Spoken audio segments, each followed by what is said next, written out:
C'est pour cela, chers frères et sœurs, continuez à lire la Bible.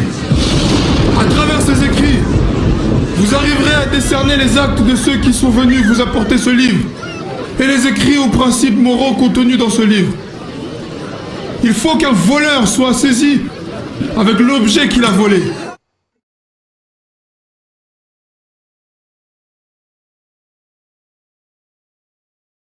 Bon, bref, on va reprendre. Donc, cette pierre, c'est nous. C'est le réveil. Et on dit cette pierre a grandi après, quand elle a frappé la statue a été brisée. Ce système-là va tomber par le sauveur de l'humanité. C'est qui? C'est le peuple noir. C'est nous tous ensemble. Nous sommes un seul homme. Nous sommes une seule famille. Voilà ce qu'ils ne veulent pas qu'on sache. Voilà les choses auxquelles ils ne veulent pas qu'on parle.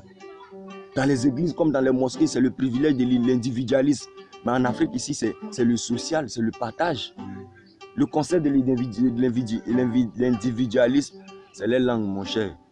Le concept de l'individualisme vient des Blancs. Chez nous, c'est la famille, la communauté. Vous voyez un peu. Les alliances ethniques.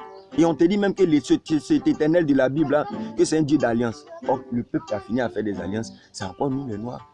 Vous voyez un peu. Donc, c'est nous qui composons, qui sommes cette pierre qui va frapper la statue et qui va faire tomber ou couler ce système. Le vent va les emporter. Ça veut dire qu'ils seront dans l'oubli. Ces choses ne vont plus exister. Et ce royaume-là, on dit que cette pierre-là va grandir, va devenir une grande montagne. Ça veut dire que cette génération qui s'est levée pour défendre sa mère patrie, pour défendre la justice et la vérité. Cette génération-là, à partir d'elle maintenant, une autre génération va s'élever, celle qui va grandir, remplir toute la terre, c'est-à-dire sera prospère. Prospère en quoi? Prospère en sagesse, prospère en intelligence, en exemple, en façon de vivre. C'est ce qu'on dit, vivre selon la loi de Dieu. En fait, ce n'est pas des lois où il y a principe, c'est la vraie loi se comprend par l'expérience. Tout ce que nous avons vécu, tout ce que l'humanité a vécu, en un mot, c'est comme une expérience. Une expérience. C'est vrai, ça donne aussi la coloration des châtiments. Certes, oui, mais on ne châtie que celui qu'on aime, afin de le rendre sage. Donc, tout ce but, cette génération qui va naître après nous, cette génération serait éduquée selon la sagesse et la tradition africaine. Et cette génération, au fur et à mesure, produira une génération encore plus pure. Et il aura épuration au fur et à mesure. On parle de génération en génération, il aura la paix éternellement.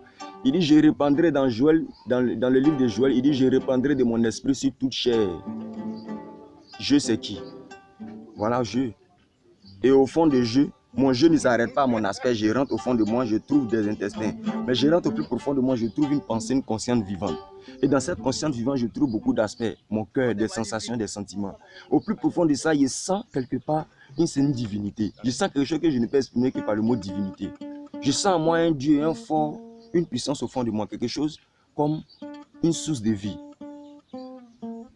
C'est la quête de ça qui va produire. C'est ça, il dit, cette quête de ça, cette quête de sagesse et de bien-être, de vouloir vivre dans la paix et de la justice, c'est ça, chercher Dieu en fait, si on veut utiliser le terme Dieu.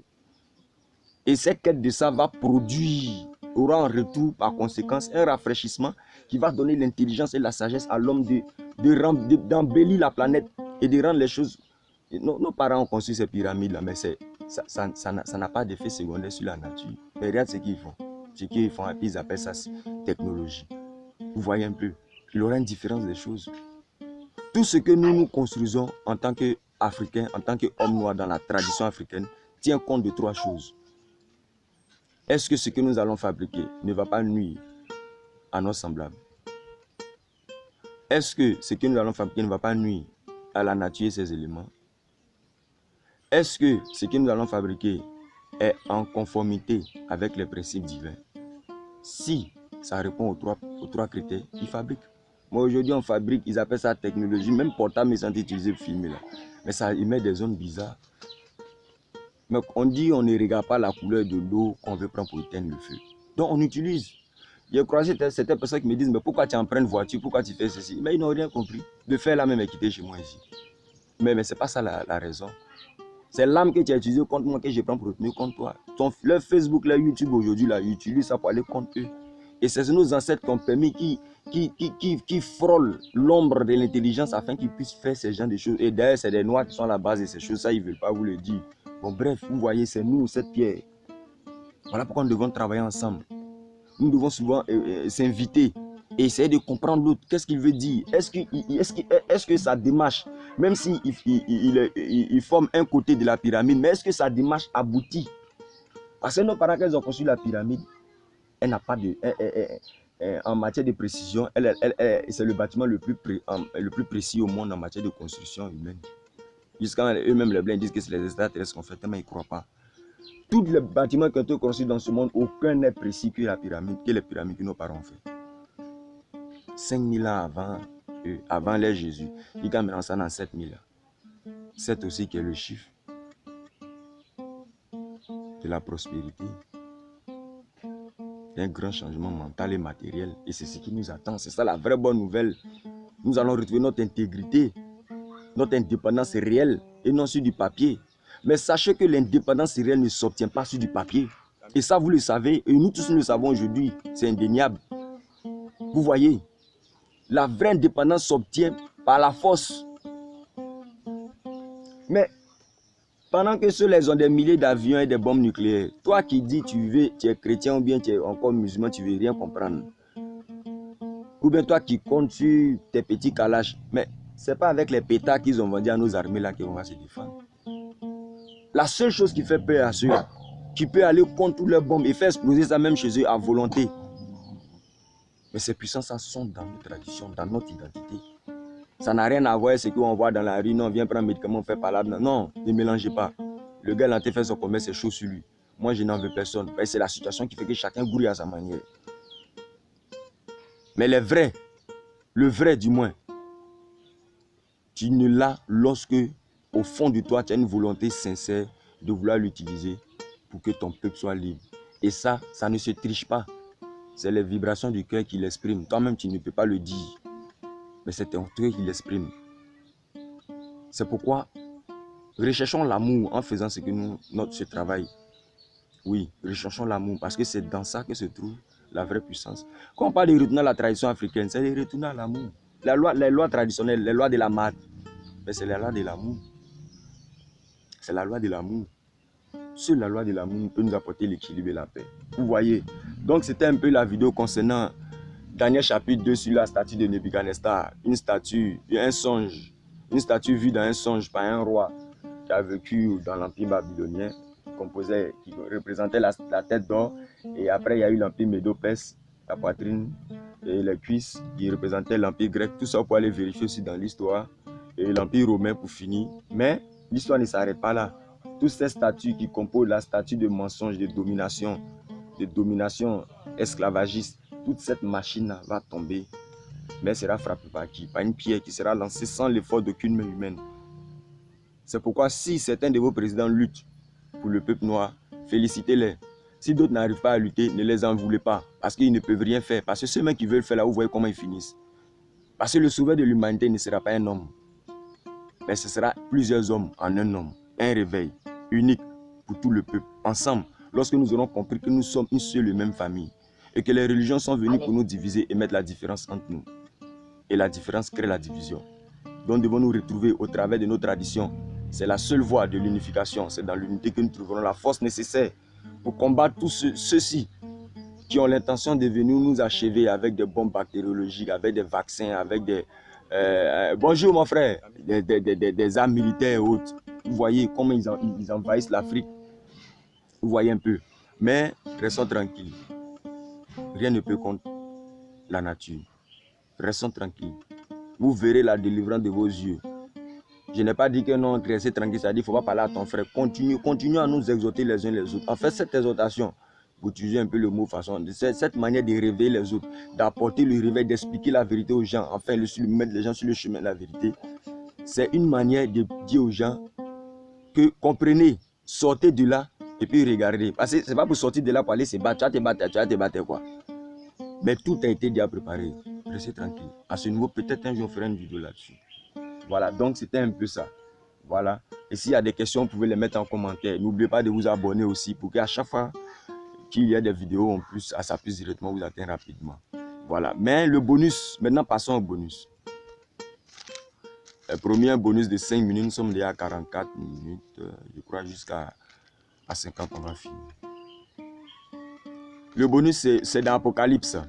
Nous tous, on connaît la tonalité que fait ce mot dans notre esprit. Quand on parle d'Apocalypse, on parle de fin des temps, on parle de révélation, on parle de messages des derniers temps, la fin du monde et toutes ces choses. Ici encore, je vous dis que même tous ces écrits sont d'essence, c'est-à-dire d'origine noire. Mais il y a beaucoup de Jésus, de trucs. Ne vous embrouillez pas. Parce qu'il a dit quand le temps viendra, il enverra ses anges pour moissonner, pour séparer l'ivraie du blé. Il dit le mot ange, ça fait une sonoration un peu européenne, donc ça fait ressembler à blanc. Laissez le mot ange. Ils vont utiliser des ancêtres, ils vont utiliser des âmes, ils vont utiliser des personnes comme toi et moi. C'est ça qu'on appelle ange, c'est-à-dire des messagers. Ange veut dire messager. Voilà. Joro Nendo, par exemple, c'est un messager. Dumbi Fakoli, c'est un messager.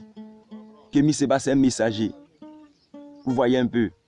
Tous ces Sankara, c'est des messagers. Lumumba, messager. Bob Marley, c'est des messagers. C'est des anges. Dans leur explication, mais chez nous, c'est des messagers. Voilà. Donc ici, regardez ce qu'on dit. D'abord, quand tu prends celui qui, on dit l'esprit qui a révélé, celui qui a reçu l'oracle. Parce que chez nous, ça existe. On reçoit ce qui peut arriver de 6 mois ou des années après, avant. Après, du moins. Nous, on fait ça. Ça, c'est pas quelque chose qui est caché au monde. Même beaucoup font ça. Pour 2000 francs, on fait ça ici. Voilà. Ici, on nous dit, ne tenez pas compte des noms. Hein. Les noms ne nous intéressent pas. On dit, je prends Apocalypse chapitre 1. Et je vais introduire quelque chose d'Apocalypse et puis maintenant aller sortir sur Corona. J'introduis d'abord pour démontrer qu'Apocalypse encore là, ça parle du peuple noir. Voilà, avec beaucoup de saleté. Actuellement, on reconnaît. La sagesse nous donne les yeux pour reconnaître ce qui est pour nous.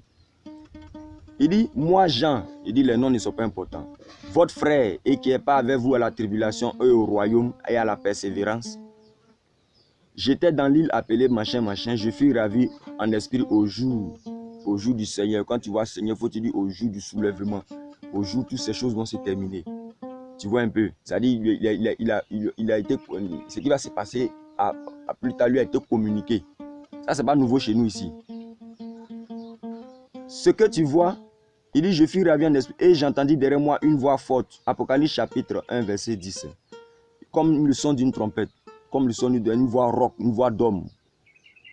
Voilà, là, la voix rock, là, ça, là, c'est versé chez nous les noirs ici. Ok, mais on continue.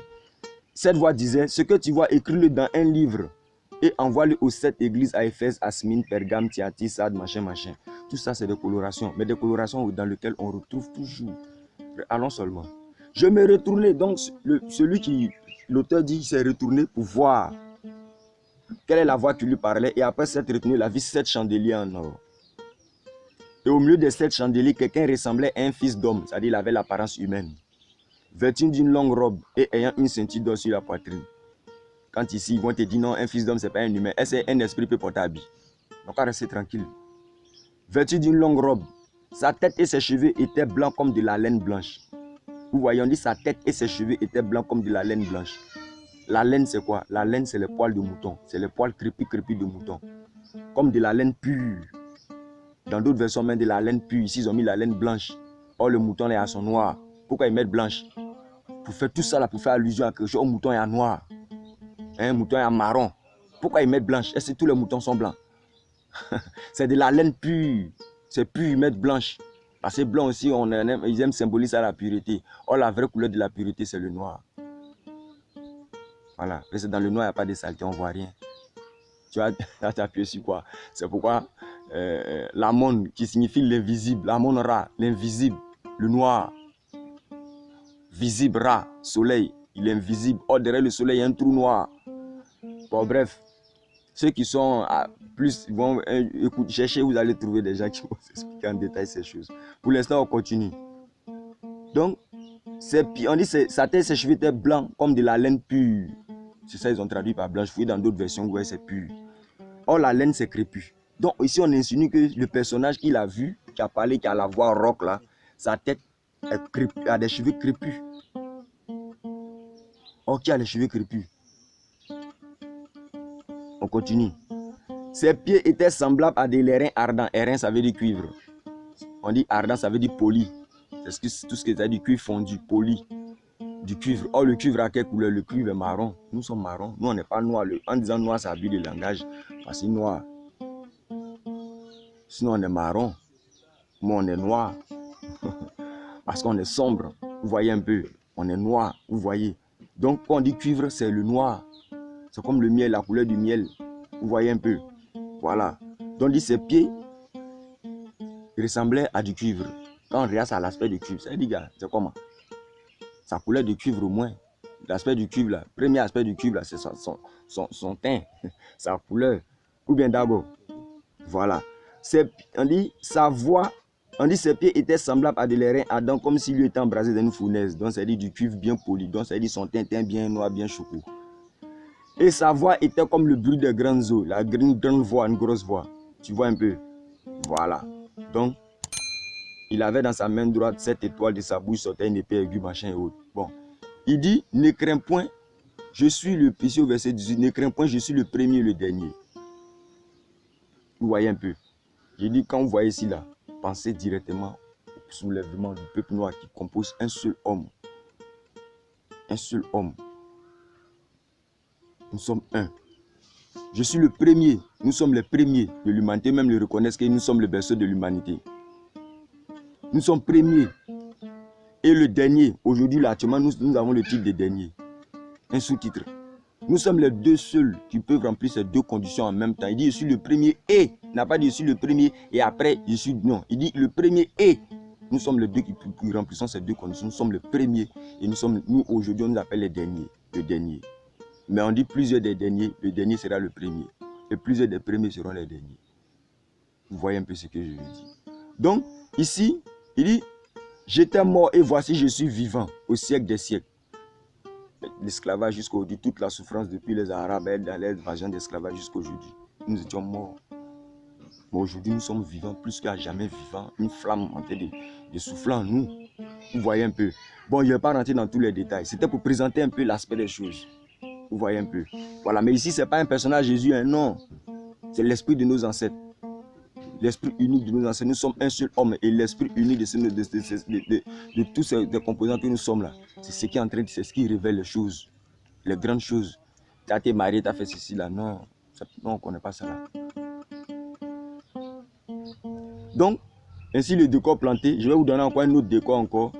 Regardez dans Apocalypse chapitre 2. À partir du verset 8. On dit écrit à l'ange de l'église de Smyrne.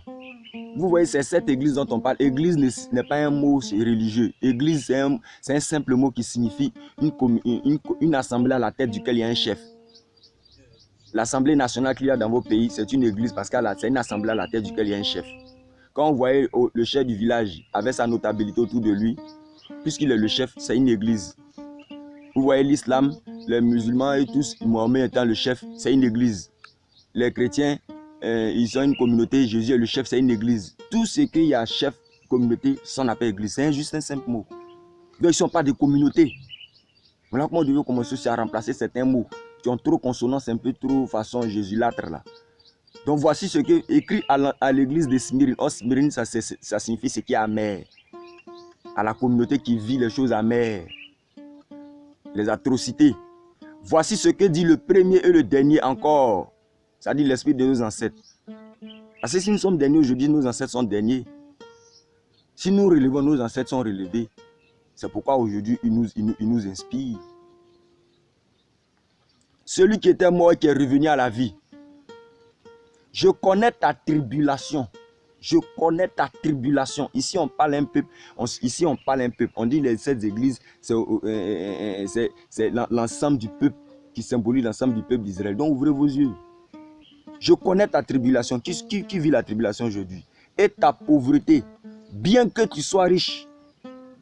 Je connais ta tribulation et ta pauvreté malgré ta richesse. Ça correspond à qui?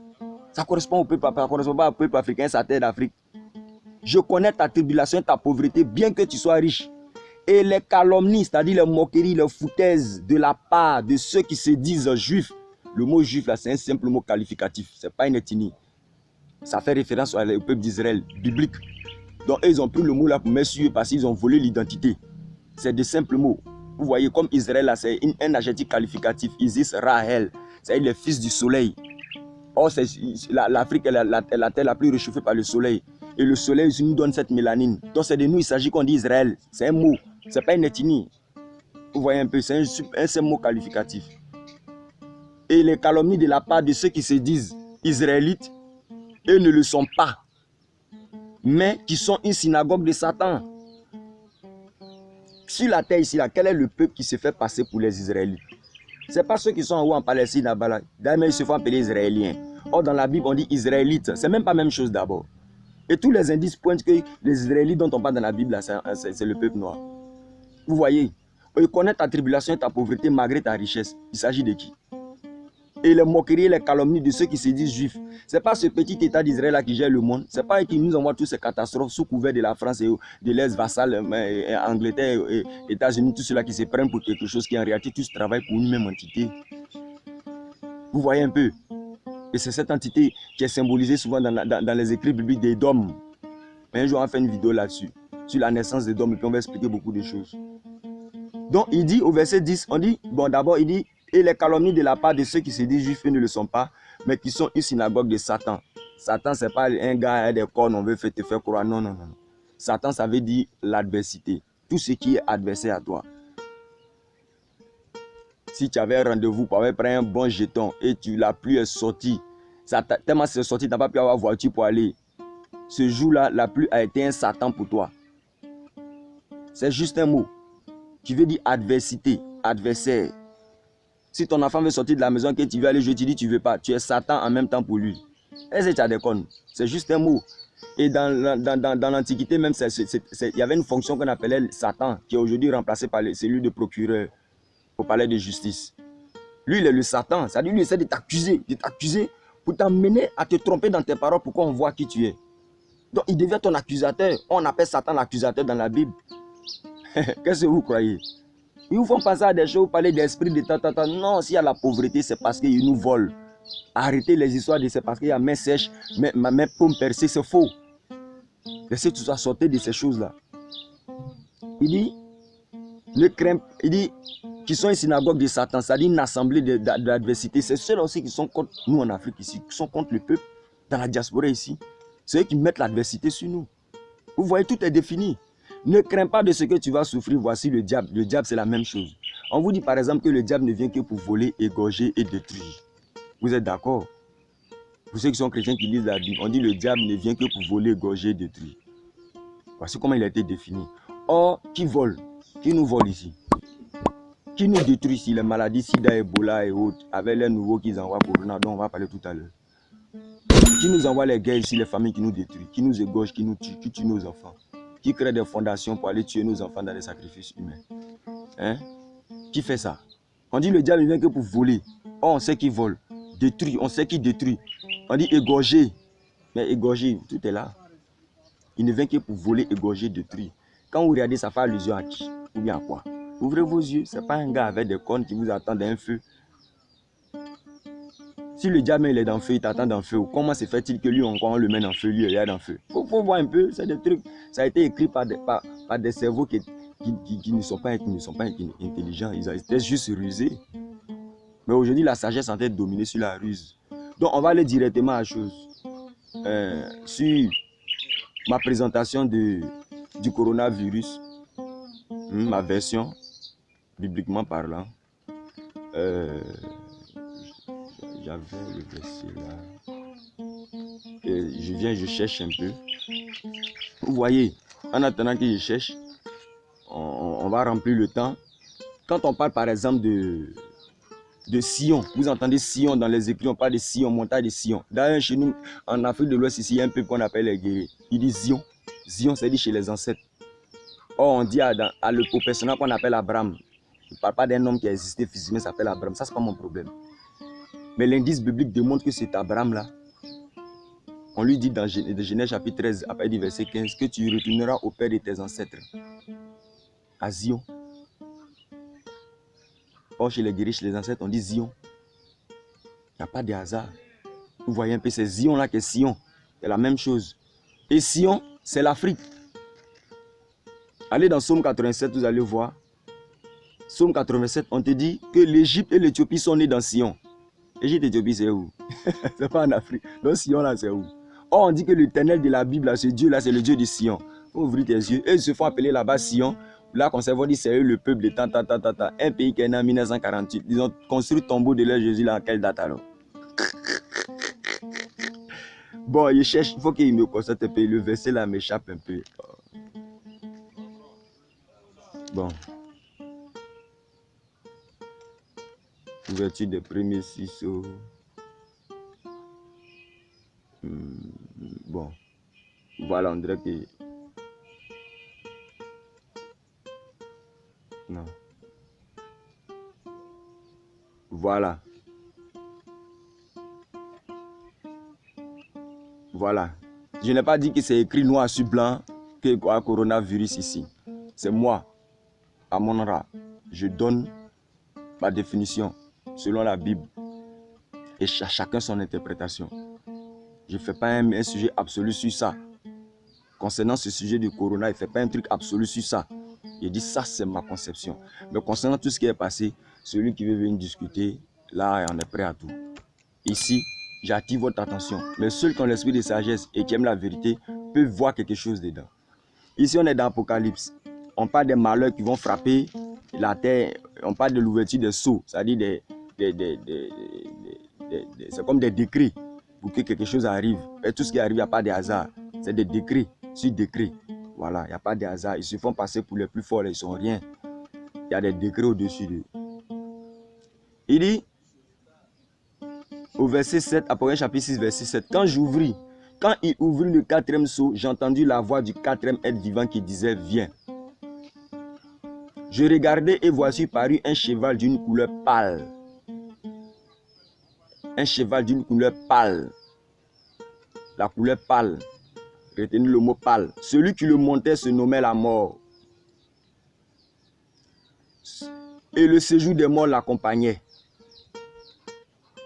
Le pouvoir leur fut donné sur le quart de la terre pour faire périr les hommes par l'épée, par la famine, par la mortalité, par les bêtes sauvages de la terre. Point. Fin des citations. C'est ce seul verset-là. Apparemment, on n'y voit rien. Mais c'est quelques indices. C'est quelques indices. C'est-à-dire quoi? Premier indice. On dit qu'il y a un cheval d'une couleur pâle. La couleur pâle, moi, ce qu'ils appellent raciste, là, moi, ça, c'est pas mon problème. Le mot raciste n'existe pas en Agni. Ça n'existe dans aucune ethnie en langue noire. C'est des concepts qu'ils mettent dans le but d'empêcher les gens de dire la vérité. Parce que pour dire la vérité, ça passe par là. C'est la vérité. La vérité n'est pas synonyme de politesse. D'ailleurs, qu'est-ce qu'ils n'ont pas fait? Je regardais, voici paru un cheval d'une couleur pâle. Et ceux qu'on appelle homme pâle sur la terre, si on sait c'est qui. Donc ça veut dire que on dit celui qui le montait se nommait la mort. Donc ça veut dire que quelque part, la mort va venir de l'homme pâle. De quelque chose qui est pâle. C'est quelque chose qui est pâle là qui va transporter la mort. Puis c'est lui le cheval. Et le séjour des morts l'accompagnait. C'est-à-dire les dégâts. Le séjour des morts, c'est-à-dire les dégâts qui vont faire la mort. C'est pas qu'il y a un coin où on garde les morts. C'est-à-dire c'est les dégâts. Le séjour des morts. C'est-à-dire que les dégâts considérables, des morts considérables vont l'accompagner. Et ça va venir, ce mal-là va venir sur cette tête-là. C'est lui-même qui va venir avec ça. Pourquoi il vient comme un cheval pâle. Lui-même, il est pâle. Celui qui le montait se nommait la mort. Partout où cela passe, il sème la mort. Le pouvoir leur fut donné sur le quart de la terre. Quand on dit le pouvoir, ça dit, tu peux faire quelque chose. Je peux lancer un caillou pour essayer d'atteindre un oiseau. Et puis le caillou s'en tape un maguire, il meurt. Tous ceux qui ont vu la scène diront qu'il a eu le pouvoir pour y lancer. Ma capacité m'a permis d'atteindre le maguire. Or, au fond de moi, c'est le pigeon qu'il voulait atteindre. Ils vont dire oui, vraiment, lui là, quand il lance, c'est qu'il a eu le pouvoir sur le maguire. Mais en réalité, toi, tu sais au fond de toi que tu as été détourné. Vous voyez? Donc, ils ont eu le pouvoir, donc ça veut en fait qu'ils vont faire quelque chose, mais qui va agir sur le quart de la terre. Quand on dit le quart de la terre, ce n'est pas en matière de nombre numérique, bien que ça frise un peu vers là. Parce que le numérique, chaque jour les gens naissent, chaque jour les gens meurent. Donc, on ne peut pas avoir un nombre constant. Même en une seconde, on ne peut pas avoir un nombre constant. Vous voyez un peu, un nombre constant sur le nombre de la population mondiale. Mais quand on te dit le quart de la terre, on veut faire allusion à quelque chose. On veut te dire d'utiliser les chiffres, mais sans considérer les chiffres en tant que mêmes chiffres, mais de les considérer en tant que en tant que matière, en tant que, comment dire ça? Bon, je vais aller directement et puis on va se comprendre.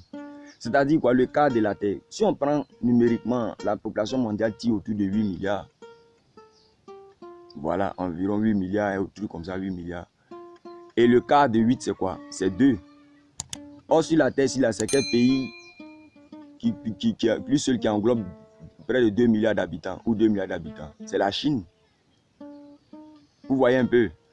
Or, parmi tous ces couleurs-là, qui est le plus pâle?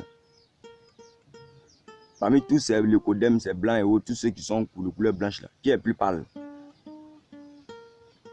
Vous voyez un peu. C'est des indices sur le quart de la Terre. Le quart de la Terre, donc ça symbolise que c'est à partir de là où on considère qu'eux sont le quart de la Terre. C'est-à-dire 2 milliards par rapport à 8 milliards en total. C'est à partir de là. Mais le pigeon, qu'est-ce qui représente le pigeon dans l'exemple que j'ai donné? Le pigeon, le maguya que la personne a lapidé. Visant le pigeon, il a plutôt atteint le maguya par maladresse. Donc le pigeon, c'est quoi? C'est le peuple noir. C'est ici qu'ils ont voulu envoyer ces choses. Moi, je le dis. C'est ici qu'ils ont envoyé ces choses. Mais l'ouragan du midi, le vent du midi dont on parle dans le livre qu'ils appellent Ésaïe, le vent qui souffle du midi pour retourner le vent esclavagiste du nord, c'est ce qui est en train de se passer. Le vent du midi est en train de souffler pour chasser toutes les impuretés du nord qui sont venues et les ramener jusqu'à les faire disparaître. C'est ce vent du midi, symboliquement parlant, matérialisé par le vrai vent. Ceux-là ont balancé ces choses ici, c'est le vent qui a ramené chez eux. Moi, ça, c'est moi, mon affirmation. Si on me demande où tu as eu ça, c'est mon affirmation, point final.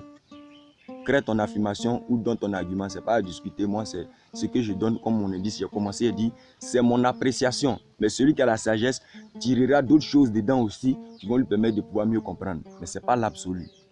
Donc, on te dit, ils vont faire périr les hommes par l'épée, par la brutalité. Par la brutalité, toutes ces histoires de quarantaine dans ces pays européens, c'est quoi? C'est la brutalité. Il y a la brutalité dont force d'autres avec les armes. Vous voyez un peu. Par la famine. Si les matières premières ne rentrent plus, si les trucs sont tout est fermé, tu manges comment? Du moment où toi, l'Africain, ils ont fait exprès, de sorte que toi, pour t'arracher de ta nature agriculteur là, hein, ils t'ont fait arracher de ça pour te mettre dans leur école, pour t'aliéner, pour nous aliéner, de sorte que même on voit l'agriculture là en quelque chose qui est démodé. Maintenant, au fil des années, c'est eux maintenant qui te nourrissent.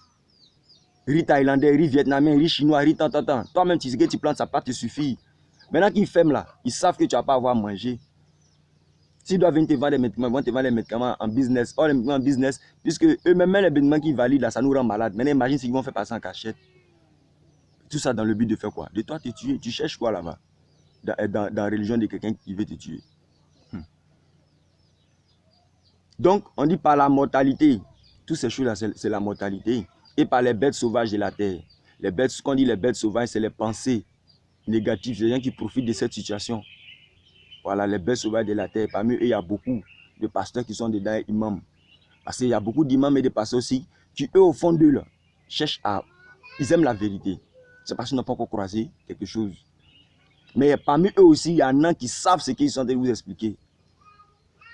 Bon, bref. Donc, voici un peu le bonus concernant le corona. Voici des indices. Tu lis, tu refais passer la vidéo à ce niveau, tu analyses et puis tu donnes ton avis aussi en commentaire. N'oubliez pas de vous abonner, oui, à notre chaîne BHPN TV, la Bible, l'histoire du peuple noir. Voilà, nous partageons certaines connaissances avec nos frères parce que nous sommes une pierre vivante.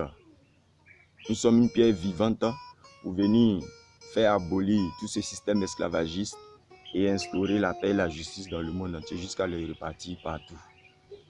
Mais comme c'est par la racine que la terre nourrit l'arbre et ensuite la sève est distribuée aux branches, ainsi c'est par le peuple noir qui est la racine de l'humanité que la paix va commencer pour s'étendre sur toutes les autres nations. Voilà, donc ce n'est pas un sujet de discrimination de l'homme blanc, mais on va faire une vidéo qui montre les avantages de ces nations-là après ce cycle que nous allons traverser certainement. Quand nous allons entrer fermement dans la période de paix palpable, de justice palpable, et spirituellement nous sommes déjà. Il reste les manifestations physiques. Lorsque ces manifestations physiques se feront remarqué, vivent toutes les nations de la terre, leurs droits, beaucoup de choses ont été dites sur comment les relations se feront. Et vous allez voir des relations diplomatiques et où tout a été déjà écrit. Et tout est dans la Bible. Donc, d'ici là, paix, force, vie et santé en salutation à vous. Et merci pour tous les kamites qui œuvrent dans ce sens. Pour tous ceux aussi qui n'ont pas d'appellation particulière, mais qui au fond de recherche aussi, aspirent à cette indépendance. Sachez que quelque part, il y a une lumière qui brille sur vous. Cette lumière de Ra, à laquelle je confie tous ceux qui regardent cette vidéo. Que la lumière de Ra soit sur vous.